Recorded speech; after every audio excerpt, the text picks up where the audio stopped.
ഒരു ദിവസം സ്റ്റാർട്ട് ചെയ്യുന്ന ഒരു മനുഷ്യന്റെ ഒരു ദിവസം സ്റ്റാർട്ട് ചെയ്യുമ്പോൾ കണ്ണ് തുറക്കുമ്പോൾ തന്നെ ഫോൺ എടുക്കുന്ന ഒരുപാട് ആൾക്കാർ, നമ്മുടെ ഒരു പെർസെന്റേജ് ഓഫ് ആൾക്കാർ നമ്മുടെ സമൂഹത്തിലുണ്ട്. ഇവര് കാണുന്നത് പലപ്പോഴും പല കൈൻഡ് ഓഫ് പേഴ്സൺസിന്റെ മോട്ടിവേഷൻ ആയിരിക്കും. ഓരോ ദിവസവും കാണുന്ന ഒരു മിനിമം 10 റീലെങ്കിലും മോട്ടിവേഷണൽ സ്പീക്കേഴ്സിന്റെ കാണാറുണ്ട്. ഇതില് കൺഫ്യൂസ്ഡ് ആണ് പലപ്പോഴും ആൾക്കാര്, ഞാൻ ഏത് വഴിക്ക് പോകണം. കാരണം വെച്ച് കഴിഞ്ഞാൽ എല്ലാവരും ഓരോരോ പ്രശ്നങ്ങളിൽ കുടുങ്ങി കിടക്കുന്നവര്. അപ്പം ഒന്നും മോട്ടിവേറ്റ് ആവാനായിരിക്കാം ഇത് നോക്കുന്നത്. ഇങ്ങനെയുള്ള ആൾക്കാരുടെ അടുത്ത് എന്താ പറയാനുള്ളത്? ആക്ച്വലി ചിലപ്പോൾ റിയാലിറ്റി അതായിരിക്കുമല്ലോ മോട്ടിവേഷൻ അവർ പറയുന്നുണ്ട്. സ്റ്റിൽ റിയാലിറ്റി അതുമായിട്ട് കണക്ട് ആവണമെന്നില്ല. നമ്മുടെ ലൈഫാണ്, നമ്മൾ കമ്പയർ ചെയ്യാതിരിക്കുക. കമ്പയർ ചെയ്യാൻ വേണ്ടി എന്ത് ഫാക്ടറാണ് നമ്മളും അവരുമായിട്ടുള്ളത്?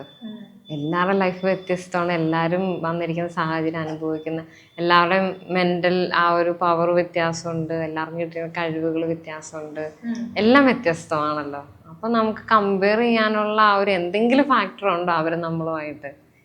ഒരു ഫാക്ടർ പോലും ഇല്ല. നമ്മളും അവർ മനുഷ്യരാണെന്നുള്ളത് ഒഴിച്ചാൽ നമ്മൾ അവരോട് കമ്പയർ ചെയ്യാൻ വേണ്ടിയുള്ള ഒരു ഫാക്ടേഴ്സും ഇല്ല. അപ്പൊ പിന്നെ കമ്പയർ ചെയ്യേണ്ട ആവശ്യം എന്താണുള്ളത്? പിന്നല്ല, അത്രേ ഉള്ളൂ. എല്ലാവർക്കും മനസ്സിലായെന്ന് വിശ്വസിക്കുന്നു. കമ്പാരിസൺ ചെയ്യാതിരിക്കുക അല്ലേ? ഇപ്പൊ ഒരു റീല് കണ്ടു കഴിഞ്ഞിട്ടാണെങ്കിലും നമ്മൾ ആ റീലുമായിട്ട് കമ്പാരിസൺ ചെയ്യാതിരുന്ന തീരാവുന്ന കാര്യങ്ങളേ ഉള്ളൂ. അത്രേ ഉള്ളൂ. അല്ല, ഇപ്പൊ ചിലരൊക്കെ ട്രിപ്പൊക്കെ പോകുമ്പോൾ നമ്മൾ വിചാരിക്കും അവര് ട്രിപ്പ് പോകണം, അടിച്ചു പൊളിക്കണം. പക്ഷെ നമ്മൾ അത് മാത്രം നമ്മൾ കാണുന്നുള്ളൂ. അതിന്റെ ബാക്ക്ഗ്രൗണ്ടിൽ അവർ അതിന് മുന്നേ എത്രത്തോളം കഷ്ടപ്പെടുന്നുണ്ടായിരുന്നു, അല്ലെങ്കിൽ അവർക്ക് എത്രത്തോളം അവർ ബുദ്ധിമുട്ടുന്നുണ്ടായിരുന്നു, അല്ലെ അവരുടെ ബാക്ക്ഗ്രൗണ്ട് സ്റ്റോറി ഒന്നും നമ്മൾ അറിയുന്നില്ല. നമ്മൾ കാണുന്ന അവരുടെ ഏറ്റവും നല്ല സ്റ്റോറികൾ മാത്രമേ നമ്മൾ കാണുന്നുള്ളൂ.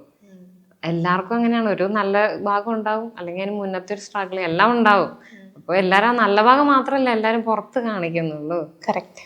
അപ്പൊ നമ്മൾ അത് വെച്ചിട്ട് നമ്മളങ്ങ് കമ്പയർ ചെയ്യും. പക്ഷെ അങ്ങനെയല്ലല്ലോ, എല്ലാവർക്കും ഉണ്ട് അതിന് മുന്നത്തെ കുറച്ച് മോശഭാഗങ്ങൾ ഉണ്ടാകും. പക്ഷെ അതാരും കാണിക്കൂല. നമ്മൾ പക്ഷെ ആ നല്ല ഭാഗം മാത്രം കണ്ടിട്ട് നമ്മൾ വിചാരിക്കും ഇങ്ങനെയാണ് എപ്പോഴും, അവരെപ്പോഴും അങ്ങനെയാണ് നമ്മൾ വിചാരിക്കും. ചിലപ്പോ അങ്ങനെയുള്ളവരുണ്ടാവും കേട്ടോ. തീർച്ചയായിട്ടും അത് ഉണ്ടാവാതിരിക്കാൻ ചാൻസ് ഇല്ലല്ലോ. അതെ, അങ്ങനെയുള്ളവരുണ്ടോ. പക്ഷെ നമ്മളത് വെച്ച് നമ്മളെ കമ്പയർ ചെയ്യേണ്ട ആവശ്യമില്ല. അത്രേ ഉള്ളൂ. Simply going.